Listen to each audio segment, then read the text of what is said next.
میں نے تحریر لکھا ہوا دیکھا. کہاں پر دیکھا؟ عرش پر.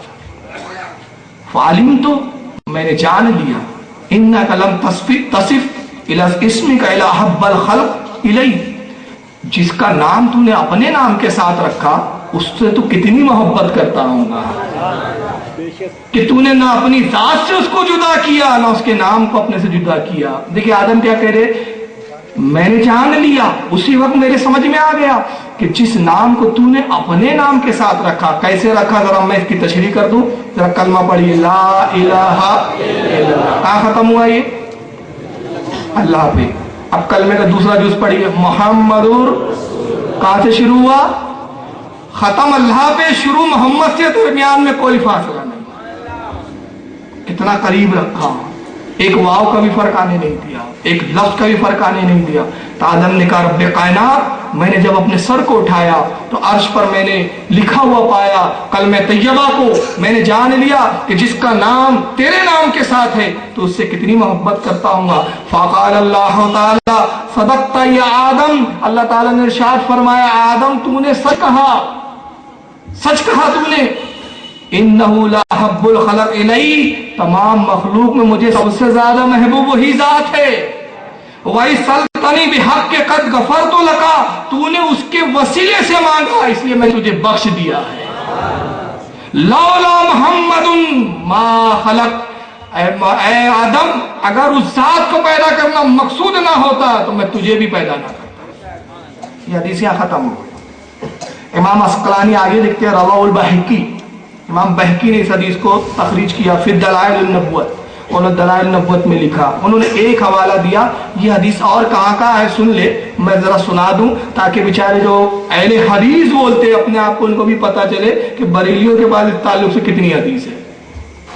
یہ حدیث کتاب الشفا کے اندر امام قاضی عیاض نے جلد 1 صفحہ نمبر 173 پہ نقل کی ہے. امام حاکم رحمت اللہ تعالی علیہ نے المستدرک کے اندر، امام حاکم کون ہے؟ امام بہقی رحمت اللہ علیہ کے استاد ہیں. انہوں نے المستدرک کے اندر جلد 2 صفحہ نمبر 615 پہ اس کو نقل کیا.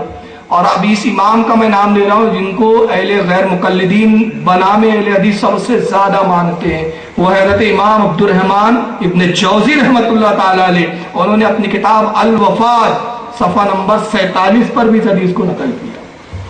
اور امام حاکم اس حدیث کے بارے میں المستدرک میں فرماتے ھذا حدیث صحیح الاسناد، یہ حدیث صحیح ہے، اس میں کوئی راوی ضعیف نہیں. تو یہ حدیث سے کیا ایک بات پتہ چلی؟ ابھی نبی پاک صلی اللہ علیہ وسلم پیدا بھی نہیں ہوئے مگر نبی کا وسیلہ ایک نبی لے رہا ہے. تو وسیلہ پکڑنا جو نبی کی سنت ہے. اب آئیے دوسری حدیث سنا دیتا ہوں کیونکہ اعتراض یہ تھا کہ زندوں کا ہی وسیلہ لیا جا سکتا ہے، وصال یافتہ کا نہیں. تو پہلی دلیل میں نے یہ دی کہ جب نبی پاک صلی اللہ علیہ وسلم بظاہر پیدا بھی نہیں ہوئے اس سے پہلے بھی وسیلہ لیا گیا، اور ابھی نبی پاک صلی اللہ علیہ وسلم وصال فرما چکے اس کے بعد بھی وسیلہ لیا جا رہا ہے. اب اس کی دلیل کے لیے ایک کتاب دکھا رہا ہوں، اس کا نام ہے تفسیر نصفی. امام نصفی رحمت اللہ تعالی علیہ کی تفسیر ہے جس کا مشہور نام تفسیر مدارک ہے. تفسیر مدارک سنا ہوا، اسی کو تفسیر نصفی بولتے ہیں. 4 جلدوں میں آتی ہے. اس کی پہلی جلد قرآن عظیم میں اللہ تعالیٰ نے ایک ارشاد فرمایا ہے سورہ نساء آیت نمبر 64 کے اندر. اور وہ آیت کریمہ کیا ہے؟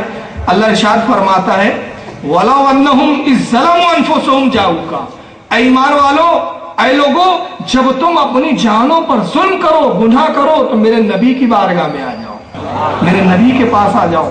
اور پھر کیسے آؤ؟ فَاسْتَغْفِرُوا اللَّهَ، اللہ سے استغفار کرو.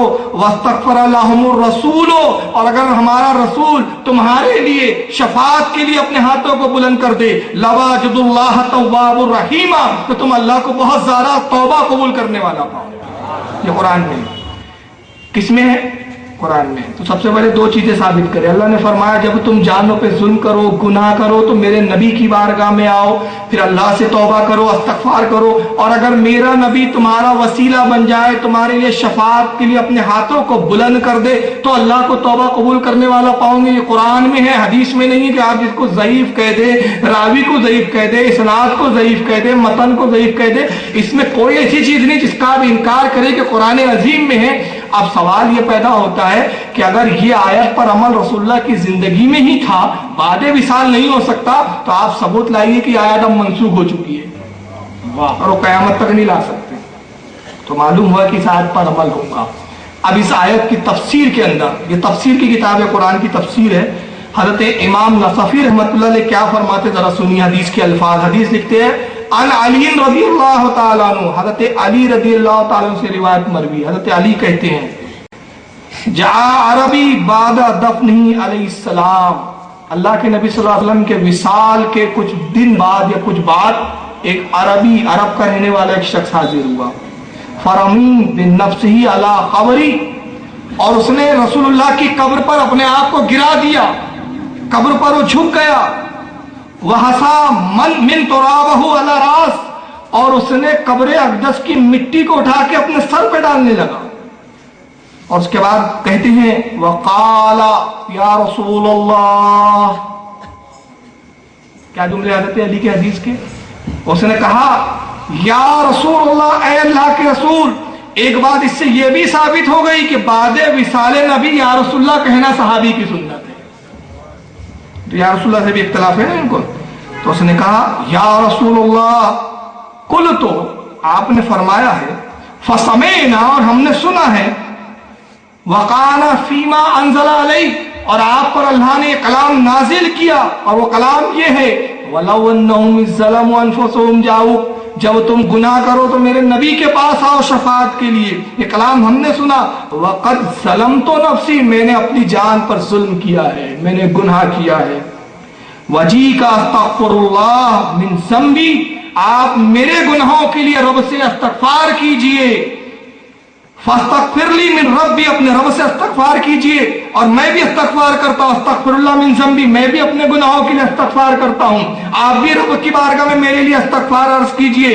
اب حضرت علی کہتے ہیں فَانُدِیَّ، ہم نے سنا من قبرہ، کہ قبر رسول سے آواز آئی، قد غفر لکا، جا تجھے بخش دیا گیا۔ بعد وصال آ رہا ہے مانگنے والا، کس پہ شرک کا فتویٰ لگاؤ گے؟ علی پر، اس صحابی رسول عربی پر، امام نصفی پر، اور اگر شرک کے فتوے لگانے کا اتنا شوق ہے تو چند حوالے اور دے رہا ہوں، ان پہ بھی لگاؤ ضرورت ہو تو۔ یہی روایت، یہی حدیث امام نووی رحمۃ اللہ تعالی علیہ نے، جو مسلم شریف کے شارح ہیں، انہوں نے اپنی کتاب الاذکار کے اندر بھی اس کو نقل کیا ہے۔ امام جلال الدین سیوطی رحمۃ اللہ تعالی علیہ نے اپنی مشہور زمانہ تفسیر قرآن عظیم کی تفسیر جلالین صفحہ نمبر 80 پر اس کو نقل کیا ہے۔ مصباح الظلام کے اندر حضرت امام المرقاشی رحمۃ اللہ تعالی علیہ نے صفحہ نمبر 51 پر اس کو نقل کیا ہے۔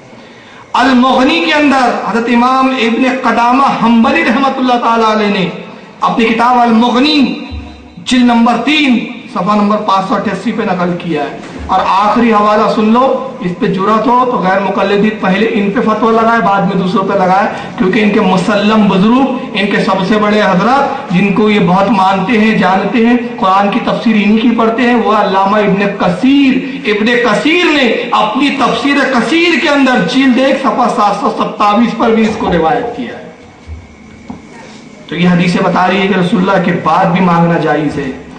اب ایک سوال یہاں ایک آتا ہے، اس کے بعد میں ختم کر دوں گا، پھر انشاءاللہ سوال جواب کا سیشن شروع ہوگا کہ بھائی مقصد پورا ہو جائے تو پھر وہ کام ختم ہو جاتا ہے۔ مثال کے طور پہ میں ناگپور سے نکلا، گاڑی میں بیٹھا، مقصد تھا سیونی جانا، سیونی آ گیا، میں اتر گیا، میں سیونی سے آگے تو نہیں بڑھا نا، کیونکہ مقصد سیونی آنا تھا، تو مقصد پورا ہو گیا، بات ختم ہو گئی۔ تو بھائی آپ نے ایک چیز کے لیے وسیلہ طلب کیا، بات کام ہو گیا، وسیلہ ختم ہو گیا، آپ تو پوری زندگی وسیلہ مانگتے رہتے ہیں، پوری زندگی وسیلہ ہی پکڑے رہتے ہیں، مقصد پورا ہوتا ہی نہیں آپ کا۔ تو میں کہوں گا کہ وسیلہ سب سے بڑھ کر کس چیز کے لیے، کس بات کے لیے مانگا جاتا ہے؟ رضا الہی، قرب خدا بندی۔ جس ذات تک جانا ہے وہ ذات لامتناہی ہے، لامحدود ہے۔ واہ! تو جب اس ذات کی حدیں نہیں، وہ لامتناہی، لامحدود ہے، اس لیے وسیلہ بھی لامحدود ہونا چاہیے، اس لیے اس کی بھی کوئی حد نہیں ہے۔ جب تک دنیا میں انسان رہے، نبیوں کو وسیلہ سمجھے، بزرگوں کو وسیلہ سمجھے۔ اور ایک آخری حدیث سنا دیتا ہوں اور اس کے بعد میں اختتام کروں گا۔ یہ ہے بخاری شریف، جس کو دیکھتے سے ان کو آنے لگتا ہے بخار۔ کیونکہ بے عشق محمد پڑھتے ہیں یہ بخاری آتا ہے بخاری، ان کو بخاری نہیں آتی ہے۔ بخاری میں ان کو صرف ایک مسئلہ ملتا ہے، رفع دین کرنا۔ ہر سنی کو پکڑیں گے آپ لوگ رفع دین نہیں کرتے، بخاری میں آیا رفع دین کرنا۔ رفع دین سمجھتا ہے آپ کو؟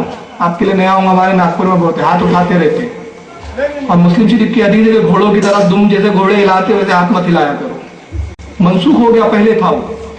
تو بہرحال بخاری میں بہت ساری حدیثیں ہیں، مگر وہ آپ کو کبھی نہیں سنائیں گے کیونکہ ان کے عقیدے کے خلاف جاتی ہے۔ اب حدیث میں یہ سنانا چاہتا ہوں، اس سے پہلے ظاہر کرنا چاہتا ہوں کہ آپ قبر پہ جائیں شرک، ولیوں سے مانگے شرک، فاتحہ دلایا شرک، پوری زندگی شرک شرک شرک شرک کا رٹ لگاتے ہیں۔ مگر آئیے بخاری شریف کی ہے جلد 1 کتاب الجنائز، جلد 1 کتاب الجنائز، باب نمبر 855، امام بخاری نے باب قائم کیا، باب کا نام الصلاۃ علی الشہید، شہیدوں پر نماز پڑھنا، شہیدوں کی نماز پڑھنا۔ حدیث نمبر 1256، 1256، یہ سب یاد کر لیجیے۔ اللہ کے نبی صلی اللہ علیہ وسلم کی حدیث لکھتے ہیں، پوری سند بیان کرتے ہیں حضرت امام بخاری، حدثنا عبداللہ بن یوسف، ہم سے حدیث بیان کی عبداللہ بن یوسف نے، عن عقبہ بن عامر، ان سے حدیث بیان کی حضرت عقبہ بن عامر نے، وہ کہتے ان النبی صلی اللہ علیہ وسلم خرج یوما فصلى على اہل احد صلاته على المیت۔ وہ کہتے ہیں حضرت عقبہ بن عامر رضی اللہ تعالیٰ عنہ صحابی رسول ہے کہ اللہ کے رسول صلی اللہ علیہ وسلم اپنے گھر سے ایک مرتبہ باہر تشریف لائے، اپنے گھر سے باہر تشریف لائے، نکلے، کہاں نکلے؟ علی اہل احد، احد کے شہداء کی قبروں پر آپ گئے، صلاتہ علی المیت، اور ان کی قبروں پر آپ نے نماز پڑھی کئی سال بعد، اور نماز پڑھنے کے بعد ثم انصرف الی منبر، پھر آپ مسجد نبوی میں اپنے منبر پہ تشریف لائے نبی پاک صلی اللہ علیہ وسلم، فقال، اور اس کے بعد نبی نے منبر پہ کھڑے ہو کر فرمایا، یہ بخاری کی حدیث ہے، سن لیجیے، انی فرات لکم فانا شہید علیکم، اے لوگوں میں تم سے پہلے انتقال کرنے والا ہوں، اے میرے صحابیوں میں تم سے پہلے گزر جاؤں گا، تم میرے بعد انتقال کرو گے۔ گویا نبی کو یہ بھی خبر ہے کہ کون کب مرے گا، کس کا کب وصال ہوں گا، کہا میں تم سے پہلے جانے والا ہوں، اور پھر میرا حال کیا ہے؟ فانا شہیدون، یہ مت سمجھنا کہ میں چلا گیا تو تمہارے بارے میں جانتے نہیں، میں تم پر گواہ ہوں، تمہارے حالات کو بھی دیکھتا رہوں گا، تمہارے بارے میں مجھے خبر ہوتی رہیں گی، تم کیا کر رہے ہو، کیا کرتے ہو۔ فانا شہید، شہید کے معنی ہوتے چشم دید گواہ، جو اپنی آنکھوں سے منظر کو دیکھے۔ فانا شہید، میں شہید، علیکم، تم پر شہید ہوں، گواہ ہوں۔ وَإِنِّي وَاللَّهِ لَا أَنظُرُ عَلَى حَوْضِ الْآنَ، اور میں اس منبر سے اپنے حوض کوثر کو بھی دیکھ رہا ہوں،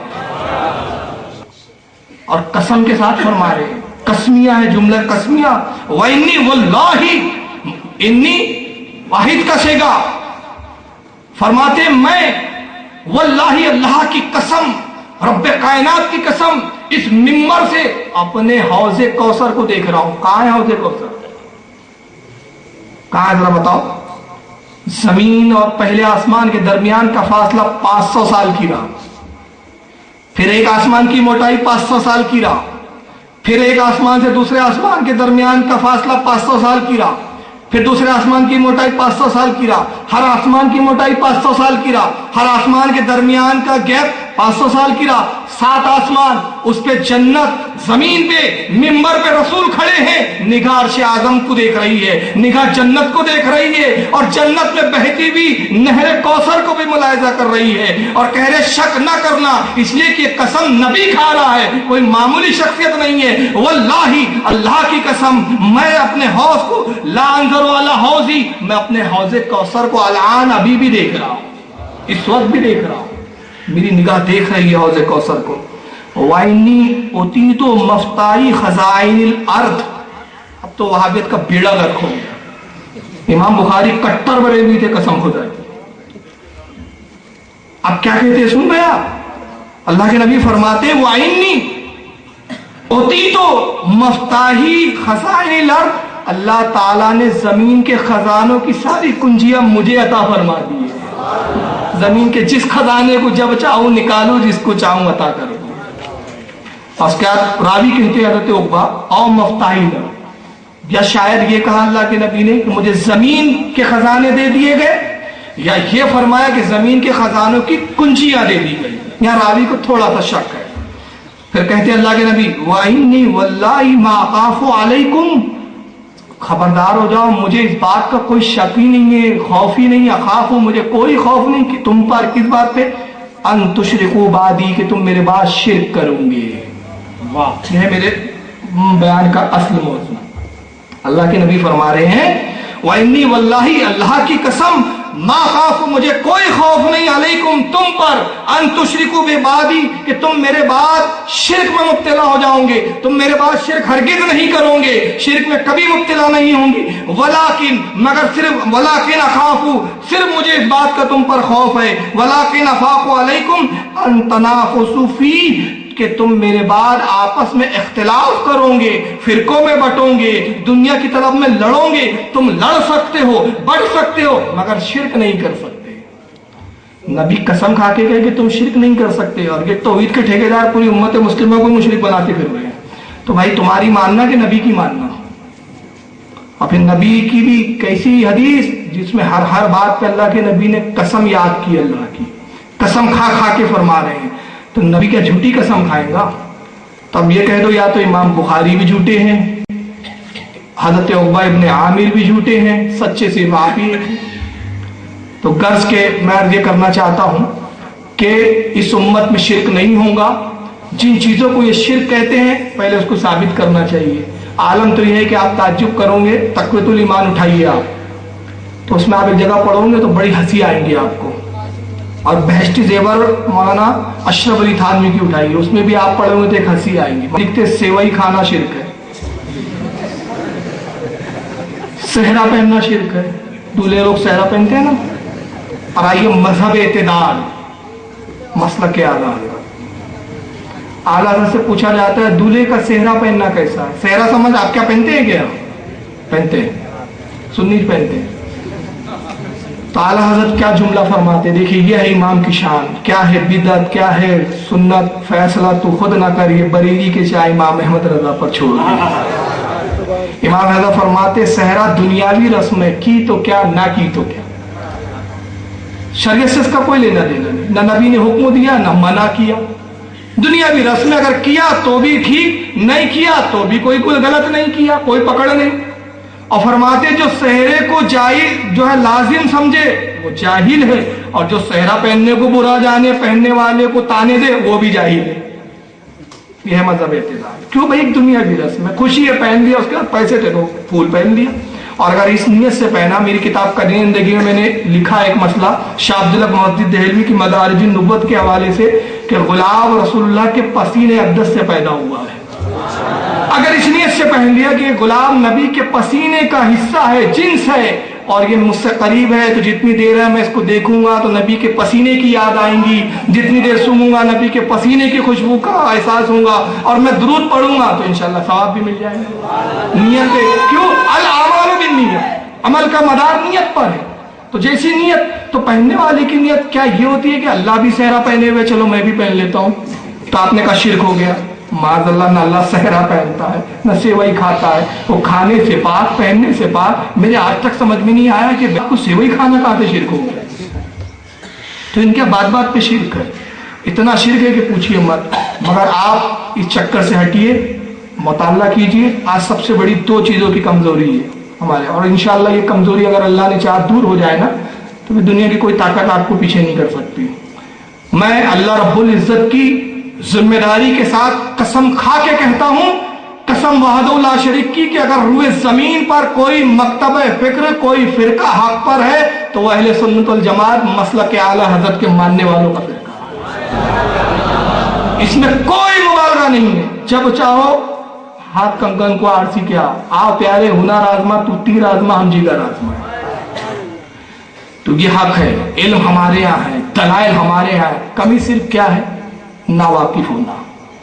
اس لیے نوجوانوں سے کہوں گا کہ علم حاصل کرو. علم حاصل کرنے کے دو ذریعے. پہلا، کتابیں خود پڑھنے کی عادت ڈالو. کسی کی بھی سنی سنائی کو مت کرو. کوئی اگر آپ کے کان میں کچھ ڈالتا ہے بالکل متاثر ہونے کی ضرورت نہیں ہے. کوئی ضرورت نہیں کہ اس کی داڑھی دیکھو, جھبا دیکھو اور اس کا کھوبڑا دیکھو. اس کو اپنے علماء سے تحقیق کرو, اپنے علماء سے پوچھو حضرت فلاں نے بولا اس کا کیا ہے. خود فیصلہ مت کر لو, کیونکہ ضروری نہیں ہے کہ ہر چیز آپ کو معلوم ہو. لوگ الگ الگ طریقے سے شبہات ذہن میں ڈال دیتے ہیں, آدمی کنفیوز ہو جاتا ہے. تو علم حاصل کرو. اور دوسری چیز عمل کی طرف توجہ. اہل سنت میں عمل کی بڑی کمی ہے. تو یہ دو چیزیں اگر ہمارے یہاں ہو جائے, عمل اور علم, تو کوئی طاقت نہیں ختم کر سکتی. اللہ تعالیٰ سے دعا ہے کہ مالک کائنات ہمیں ان چیزوں پر عمل کرنے کی توفیق عطا فرمائے. وما علینا الا البلاغ المبین. آپ اپنے سوالات بھیج سکتے ہیں.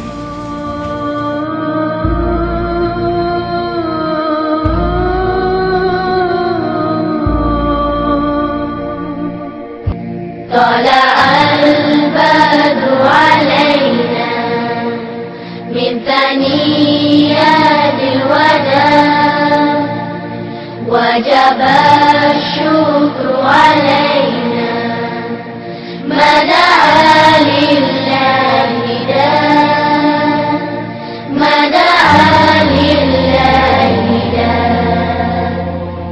Oh, the white moon rose over us from the belly of Wada,